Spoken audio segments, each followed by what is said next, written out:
Estamos de vuelta en Hoy Mismo y la Super 7. Tenemos la presencia de Jorge Subero Isa, fue presidente de la Suprema Corte de Justicia, y vamos a hablar con él sobre muchos temas. Doctor, buenos días, bienvenido.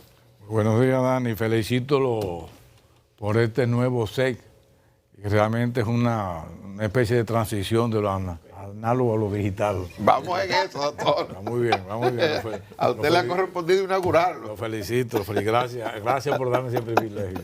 Doctor, ahora que estamos en política, le pregunto yo, ¿y a usted no le han hecho alguna oferta de candidatura, doctor? No. Ni en Ocoa. No, ni siquiera en Ocoa. A principio que yo salí de la Suprema Corte de Justicia, se me acercaron algunas personas, entre ellos el presidente de un partido muy minoritario, para ofrecerme la candidatura, y la presidencia del partido y la candidatura, posible candidatura como presidente. Y yo lo deseché porque yo tenía entendido que el haber salido más o menos bien de una posición, primero de la Junta Central Electoral y posteriormente de la Suprema Corte de Justicia, no me daba la base suficiente como para incursionar en política con éxito. Entonces, por eso. ¿Y nunca le ha gustado la política a usted? Yo soy político, o sea, partidariamente no tengo en la actualidad, ni tuve en el pasado ninguna adherencia de ninguna elección a ningún partido. Pero yo soy un ente eminentemente político y actúo como político. ¿Esa gente del Partido Reformista nunca lo persuadieron, ustedes nunca pudieron persuadirlo? No, porque es que yo nunca tuve vínculo estrecho con el Partido Reformista. El único vínculo que yo tuve con el Partido Reformista es que Balaguer me apoyó para la Suprema Corte de Justicia y me apoyó para la Junta Central Electoral. Pero después Balaguer lo vi yo 2 veces en toda mi vida. ¿Y cómo se dio esa relación con Balaguer? ¿Por qué él confiaba en usted sin haberlo tratado? Yo me imagino que algunos amigos, y recuerden que los Suberos siempre se identificaron mucho con Balaguer, principalmente mi primo Marco Subero, y yo supongo que de ahí se trató de relacionar a Jorge Subero Isa con los Suberos y el Partido Reformista. Incluso algunas objeciones que se presentaron en la Junta Central Electoral era precisamente por mi pretendida participación en el Partido Reformista. Que usted siempre como que lo ubicaban ahí, como que sí. Usted era reformista. Sí. Que usted era parte de la cuota de reformismo. Sí, sin embargo eso no fue así, porque el principal respaldo que yo tuve, por ejemplo, para la Suprema Corte de Justicia fue José Francisco Peña Gómez. ¿Ah, sí? Sí, quien me había cuestionado mucho con respecto a que él no quería que yo siguiera al frente de la Junta Central Electoral.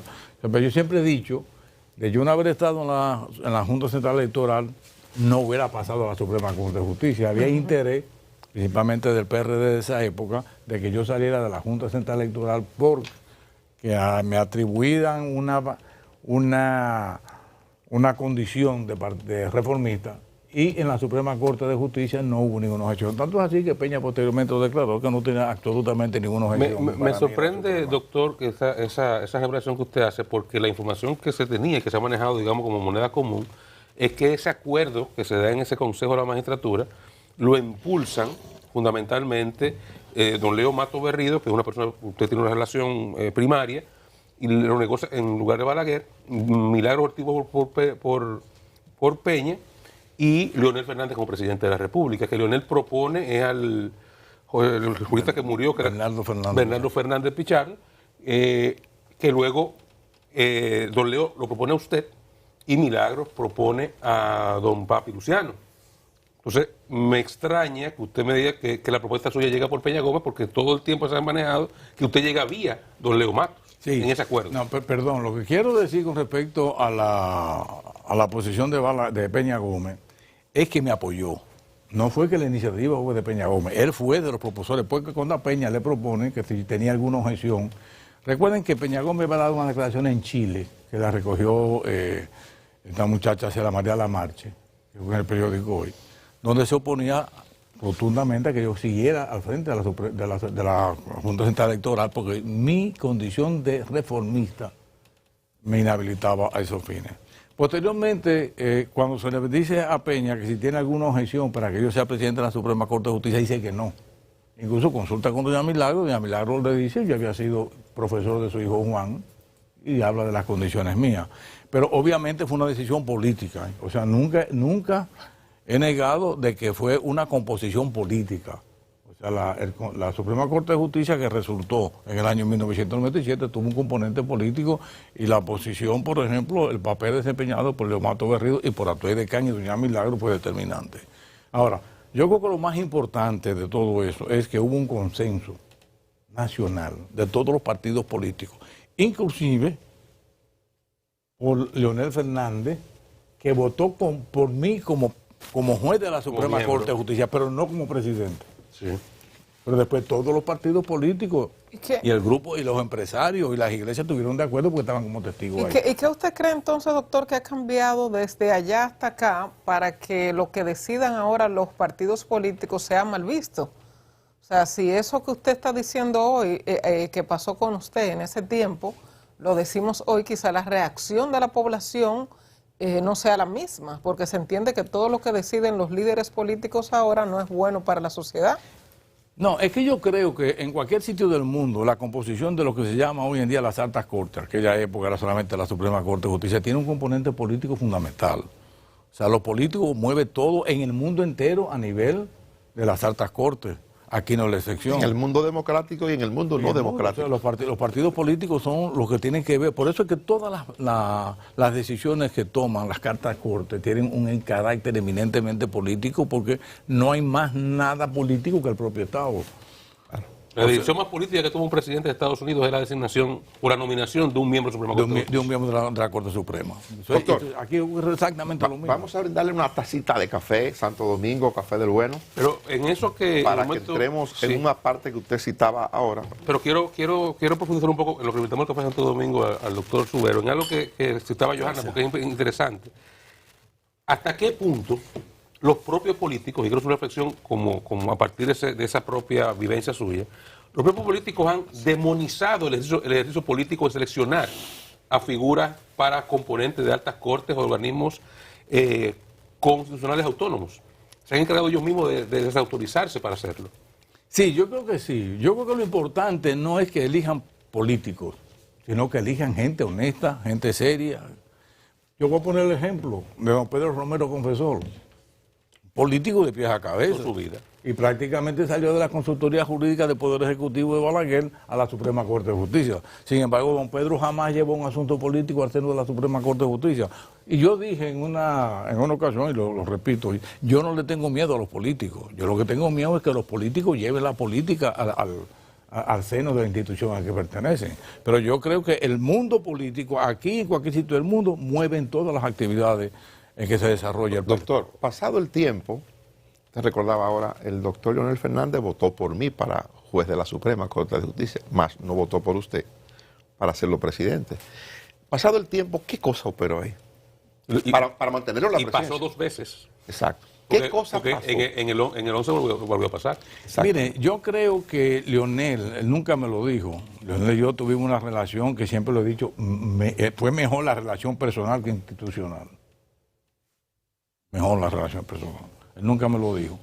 Pero yo entiendo que Leonel tenía un compromiso con el profesor Bernardo Fernández Pichardo, que fue mi profesor en la UAS antes de la Revolución. Yo ingresé a la universidad en enero del año 1965, antes de la Revolución. Y posteriormente el profesor Bernardo Fernández Pichardo fue el que me lleva como profesor titular a la UNFO, donde permanecí muchísimos años.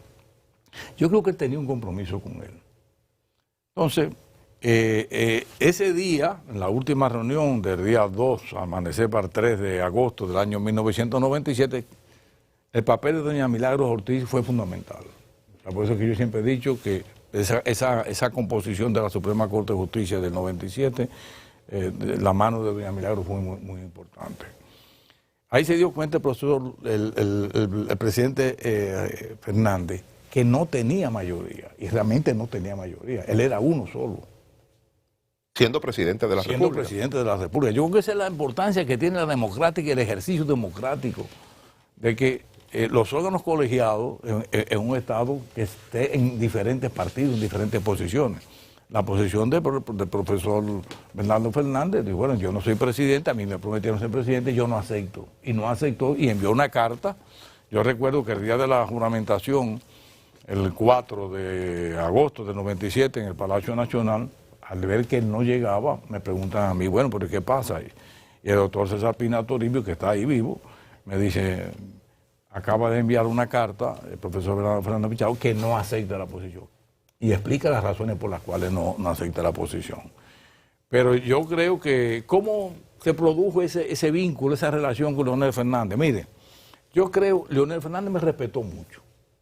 Es más, debo decirle que la primera entrevista que yo concedí, después que fui a la Suprema Corte de Justicia, se publicó, creo que el lunes 5 de agosto del 97, una entrevista que fue a mi casa el domingo anterior, Tulio Navarrete, y salió en primera página del Listín Diario, y 2 días después se aparece una persona, un mensajero de la presidencia, que el presidente Leonel Fernández había mandado a enmarcar y a laminar la primera página del Listín Diario, donde yo aparecía con mi familia y una tarjeta de él. La conservo con atento saludo del presidente de la República. Posteriormente me enteré que a él le impresionó mucho la foto familiar. Y de ahí en adelante debo decirle que la relación personal con Leonel Fernández todavía se mantiene. No obstante, lo abrupto que fue mi salida de la Suprema Corte de Justicia. ¿Usted no guarda rencor? En lo absoluto, en lo absoluto, en lo absoluto. Yo comprendo la situación, la situación que se dio en el marco para que... El marco que había en ese momento.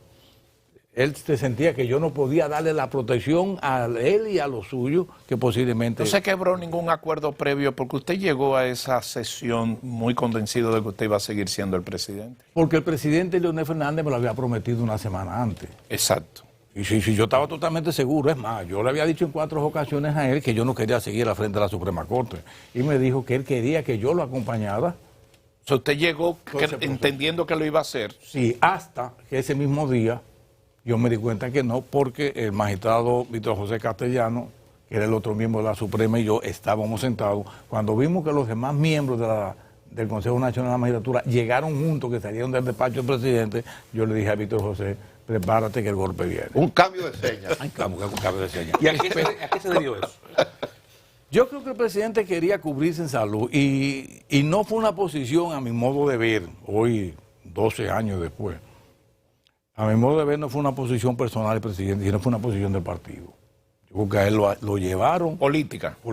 Y lo llevaron a decir, mira, este hombre no te va a garantizar una independencia. Y realmente yo traté de ser equidistante de todos los procesos políticos y no políticos que se llevaron a la Suprema. ¿Y se puede decir, doctor, que tras su salida la justicia se politizó entonces? La justicia siempre ha estado politizada. O sea, porque si partimos de la idea de ¿O se partidarizó entonces? Yo no sería tan tajante. Lo que sí es que todo lo que se eligieron en el 2011 no fueron contrarios a la posición que tenía el presidente Leonel Fernández. Se acomodaron. Se acomodaron. ¿Eso es político, doctor? Bueno, es que todas esas decisiones son políticas. O sea, cuando se nomina a... ¿Puede decirse que escogieron gente para que los cubriera en el futuro? Yo no me atrevería a decir eso, porque todos los que se escogieron fueron gente muy seria, y fueron gente muy honesta. O sea, no se puede... ¿Y lo siguen siendo? No, si siguen siendo, están por ahí, han vivido, tienen su vida y nadie los ha cuestionado. ¿Pero era gente comprometida? Yo no creo. Ellos no contaban conmigo. O sea, con los demás yo no sé. Pero conmigo nadie podía contar. Por eso es que yo, y posiblemente después de tantos años salir de la Suprema Corte de Justicia, una de las cosas que yo pudiera lamentarme es que yo no tuve un amigo nuevo mientras yo tuve los 14 años y medio de la Suprema Corte de Justicia. Y yo nunca fui a ningún acto empresarial, ni a ninguna oficina de abogado, ni a ningún asunto que fuera particular, que fuera privado, porque yo tenía entendido que me podía comprometer cualquier actuación mía a nivel privado. Ni ha hecho nada en ese ejercicio de que lamentarse. Su paso por ahí sigue siendo algún error o algo que usted cometiera? No. Yo he repasado muchas veces haciendo reminiscencia de si yo cometí algún error. Yo creo que no. Si me preguntan, ¿usted haría lo mismo, exactamente lo mismo que usted? Sí, exactamente lo mismo. Yo creo que haría lo mismo. Usted, sin embargo, sí admitió en su momento un elemento que usted entiende pesó en su gestión, que fue el caso de Son Lam. ¿Hasta qué punto esa decisión de Son Lam pesó también en su eventual salida de la Suprema Corte de Justicia? No, yo no creo que nada. Ese es un caso que yo cerré, lo cerré de manera definitiva, que dije que no le iba a comentar más. Pero la salida mía, y eso lo puedo yo, la salida mía de la Suprema Corte de Justicia no tuvo que ver nada con el caso Son Lam, nada, en absoluto. Doctor, yo querría irme a un tema tema americano, el tema de la embajada. La embajada norteamericana, los norteamericanos inciden en la Suprema Corte de Justicia. ¿Y cómo usted ve este affair o esta situación que hay ahora de que se consulta a la embajada americana para un candidato político? Mire, un candidato electoral, perdón. Sí, lo que yo critico de esa lista que envió el PRM a la embajada americana es que no se hiciera de manera institucional, dentro del marco de los acuerdos que hay de transparencia, de los acuerdos de cooperación internacional contra el narcotráfico, contra el terrorismo y eso. Eso es lo que yo critico. O sea, debieron de hacerse dentro del marco institucional. Pero yo creo que los partidos políticos, por eso critiqué yo mucho cuando se estaba hablando de la ley de la primaria, que si los partidos por sí solos no podían determinar y organizar su propio proceso electoral interno, no podían pretender gobernar un país. Entonces, eso es falta de institucionalidad. O sea, los partidos políticos deben tener los mecanismos necesarios para depurar su propia militancia y sus propios candidatos. Doctor, ¿incide la Embajada de los Estados Unidos en asuntos judiciales en la República Dominicana? ¿O eso es un mito? No. Por lo menos estoy hablando del caso de los 14 años y medio mío. Toda la cooperación que se hizo a través del USAID, pero nunca hubo, y fue a nivel técnico. La cooperación, por ejemplo, de la vigencia del Código Procesal Penal fue determinante la USAID con respecto a la cooperación técnica, los viajes de los jueces, la cooperación de eso. Pero no en materia de incidencia.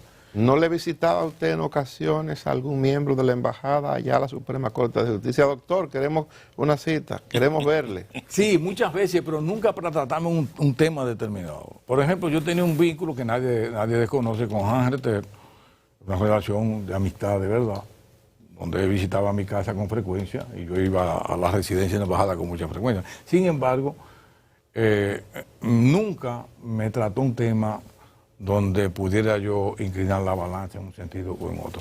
Miren, yo creo, quizá ustedes no me crean si yo les digo que a mí absolutamente nunca nadie fue a proponerme una cosa que no fuera lo debido. Ni nunca nadie, primero a mí nunca nadie me amenazó. Mucha gente dice, no, que a mí me amenazó. A mí nunca nadie me amenazó ni por teléfono, ni por correo, por ninguna vía. Pero tampoco nadie me ofreció absolutamente nunca nada. Ni absolutamente nadie fue a decirme, mira, yo tengo tal caso, yo quiero que me ayude con esto. Primero, yo creía mucho en los jueces y teníamos un gran control disciplinario sobre los jueces. O sea, había un departamento de inspectoría judicial. Dice que usted tenía un gobierno bien organizado ahí. Muy bien organizado. La inspectoría era un terror. Eso estaba alineado.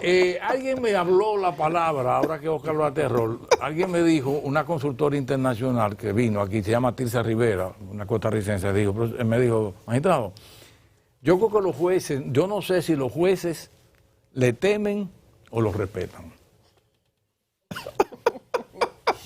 ¿Y usted qué concluye? Yo creo que me respetaban. Bueno. Todavía al cabo del tiempo, porque los jueces sabían, porque yo lo había hecho desde el principio, que cuando yo saliera de la Suprema a mí no me iban a ver jamás en un tribunal. Y he cumplido al cabo de 14 años. ¿Y de qué usted vive, doctor?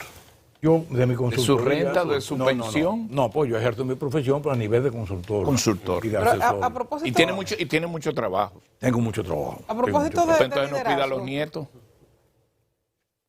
No, los nietos tienen su espacio. Pero a propósito de liderazgo, doctor, del que debe ejercer una persona cuando está en la dirigiendo, ¿no?, una institución tan importante en ese caso como la Suprema Corte de Justicia, pero a lo que voy ahora es a la Cámara de Cuentas. ¿Cómo usted cree que afecta toda esta situación que usted ha visto, que la crisis de la Cámara de Cuentas, nuestro sistema institucional y a futuros casos que pueden llegar a la justicia desde esta Cámara de Cuentas? ¿Cómo usted ve el escenario? Mire, eso es más grave de lo que se ve a simple vista.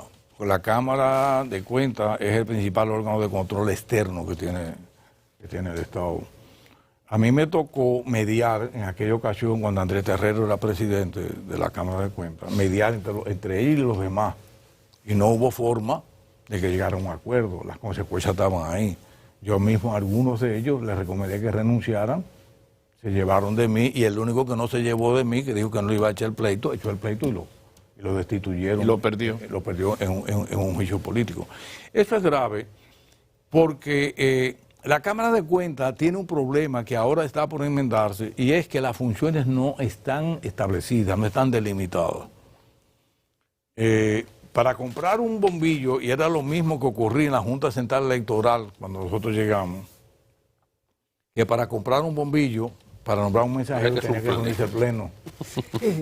Cuando yo llegué a la Suprema, con la experiencia que tenía en la Junta Central Electoral, lo primero que yo le dije a mi pleno fue: señores, hay cosas que el pleno no puede dedicarse a eso. Yo quiero que me den poderes, por lo menos, para las cuestiones administrativas, que yo las resuelva. Porque si hay que comprar, por ejemplo, una rema de papel, ahora si hay que comprar 500 remas de papel, ya es otra cosa. Entonces, en la Cámara de Cuentas ocurrió eso. Y ha ocurrido siempre que al no tener funciones delimitadas, los miembros directivos, cada uno cree que es jefe. Yo traté, porque me visitaron algunos de ellos, de cómo mediar también esta situación, y no fue posible. Y yo creo que el gran error, y lo digo por primera vez, y lo digo con toda la certeza, con toda la seguridad, el gran error que se pudiera cometer en este país es llevar a juicio político a esa Cámara de Cuentas. ¿Por qué? Porque resulta que la Constitución de la República supedita a una ley todo el proceso político que se debe llevar de la Cámara de Diputados a la acusación frente al Senado de la República, y no la hay. Entonces, no podemos perder de vista lo que es el debido proceso que está establecido en la Constitución, el artículo 69. Ese debido proceso tiene que respetarse en el Senado de la República cuando se vaya a conocer de la acusación de la Cámara de Diputados contra los miembros de la Cámara de Cuentas. Entonces, es posible que cualquier decisión que se tome en el Senado de la República pueda ser impugnada por la vía administrativa o puede ser impugnada por ante el Tribunal Constitucional. Es decir, doctor, que solo nos queda dejar que esa gente agoten el tiempo que le falta. O que se entiendan. O que renuncien. O que renuncien. Bueno. Pero realmente yo no creo doctor, que... Un placer tenerle. Así es que agradecemos al doctor Jorge Subero Isa que nos haya acompañado aquí en este día especial, inaugurando esta nueva escenografía que la gente ha visto, los que nos siguen por televisión. Don Luis, antes de despedirnos, tiene una información muy lamentable. Sí, una nota luctuosa. Falleció esta madrugada la doña Diana Garden de Martí, que es la madre de una persona que hablamos esta mañana, Carlos José Martí, la familia Martí, cuando hablamos esta mañana de los vehículos, que por cierto es doña Pitusa, de ahí es que viene el apodo que se le da del Pituso, un empresario amigo de todos nosotros. Y ya más adelante se anunciará entonces las horas y la forma del funeral. La doña Diana Garden de Martí, la madre de Carlos José Martí, el empresario que hemos citado anteriormente. Bueno, nos despedimos. Mañana estaremos de vuelta, Dios mediante.